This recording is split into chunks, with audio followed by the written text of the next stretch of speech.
Good morning, students. Let's come to next topic of the chapter 5 of history, hand labor and steam power. See, in Victorian Britain, there was no shortage of human labor. Poor peasants and vagrants moved to the cities in large numbers in search of jobs, waiting for work. As you will know, when there is plenty of labor, wages are low.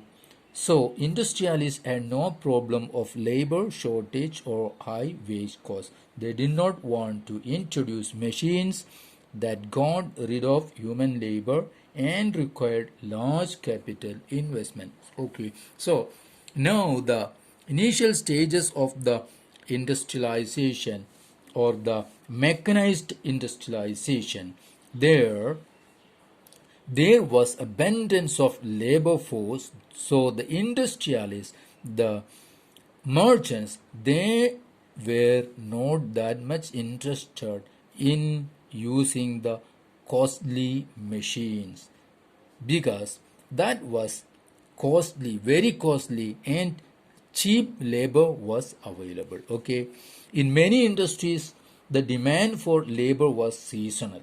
Okay, so gas works and breweries were especially busy through the cold months, so they needed more workers to meet their peak demand. Okay, so most of the labor demand was seasonal, so these industrialists, they were not that much in trouble of getting labor force.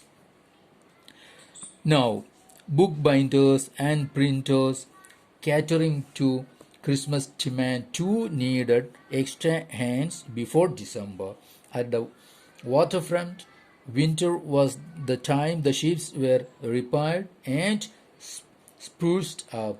In all such industries where production fluctuated with the season, industrialists usually preferred hand labor, employing workers for the season.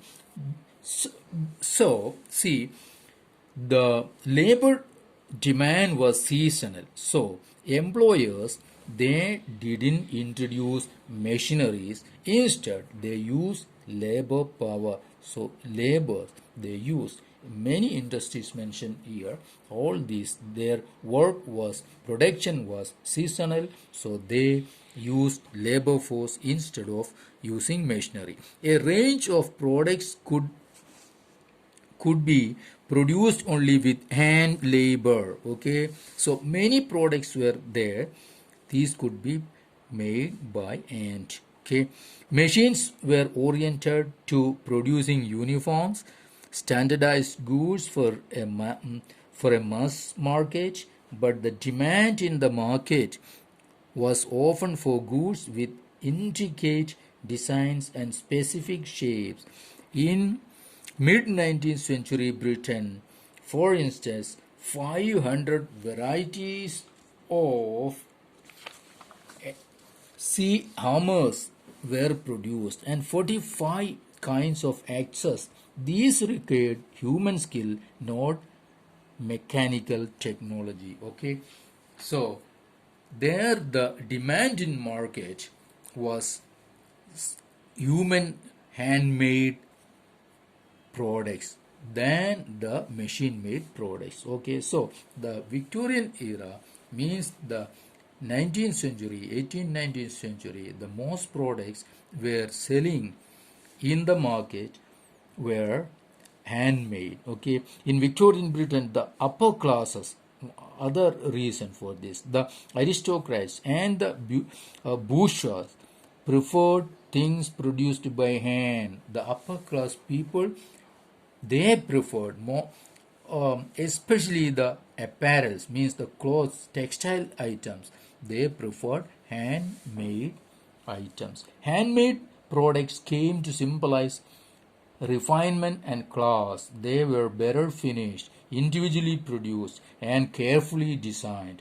So, machine-made goods were for export to the colonies. So, the internal market of England there was demand for handmade goods, and the machine made products were for the colonies. In countries with labor shortage, industrialists were keen on using mechanical power so that the need for human labor can be minimized. This was the case in 19th century America. Britain, however, had no problem hiring human hands. Okay, so 19th century England didn't have any problem of getting human labor, so they were using labor power more, means hand labor was in use more than the steam power. Okay, come to next topic, life of the workers. So the workers, how was the life of the workers, those who are working in the factories and in the households? The abundance of labor in the market affected the lives of workers. Of course, the labor was abundant, so getting job was not easy. As news of possible jobs traveled to the countryside, hundreds stamped to the cities. The actual possibility of getting a job depended on existing networks of friendship and kin relations. If you had a relative or a friend in a factory, you were more likely to get a job quickly, but not everyone had social connections. So many job seekers had to wait weeks, spending nights under bridges or night shelters. Okay, so here the the job opportunities was there too much because of the industrialization in the cities, towns, but getting a job was not easy for the people from the countryside. See, they had to spend time waiting for a job. They had to uh, wait for many weeks to get a job. Now, seasonality of work in many industries meant prolonged periods without work. Okay, so another thing, getting a job in city, coming from village, it was not easy. Then one more obstacle was the seasonality of job. The work was seasonal. In every season, means throughout the year they were not having job. So after the busy season was over, the poor were on the street again. Okay, so when there is job, they are having it. Otherwise, when after that, means after the job season, they are on the street. Some return to the countryside after the winter, when the demand for labor in the rural areas opened up in places. Okay, so but most looked for odd jobs which till the mid 19th century were difficult to find. So because of the seasonal job, many returned back to villages and tried to find job there, but many stayed back in the cities looking for any odd work. Now, wages increased somewhat in the early 19th century.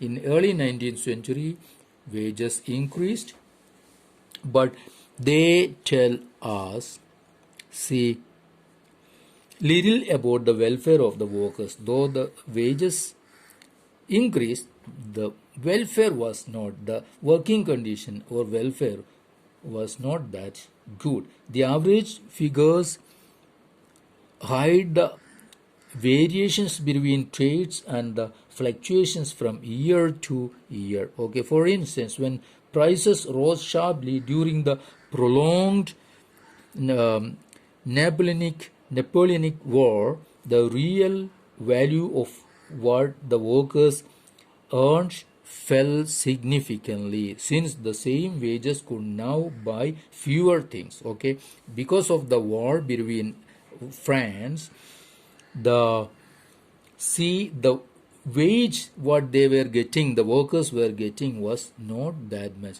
though the amount was same, but because of the inflation, what they were having the money that bought less things. Moreover, the income of workers depended not on the wage rate alone. Okay, what was also critical was the period of employment. The number of days of work determined the average daily income of the workers. At the best of times, till the mid 19th century, about 10% of the urban population were extremely poor. C is 10% of the urban population were extremely poor. That's up to the mid 19th century. Okay, in periods of economic slump like the 1830s, the proportion of unemployed went up to anything between 35 to 75% in different regions. So up to during the see economic slump crisis in 1830s, around 75% of the city town dwellers were jobless and poor. Okay, the fear of unemployment made workers hostile to the introduction of new technology. So the workers were hostile to the introduction of new technology. Okay, when the spinning jenny was introduced in the woolen industry, women who survived on hand spinning began attacking the new machines. Okay, so when the spinning jenny was introduced, the women, those who were in the woolen industry, they stuck against this introduction of the new machinery. This conflict over the introduction of the jenny continued for a long time. It was there for a long time. After the 1840s, building activity intensified in the cities, opening up greater opportunities of employment. But after 1840s, their job opportunities increased. Roads were widened, new railway stations came up, railway lines were extended, tunnels dug, drainage and sewer laid, rivers embanked. So the number of workers employed in the transport industry doubled in the 1840s and doubled again in the subsequent 30 years. So the infrastructure industry and transport that gave a lot of job to the people and that saved the people from unemployment.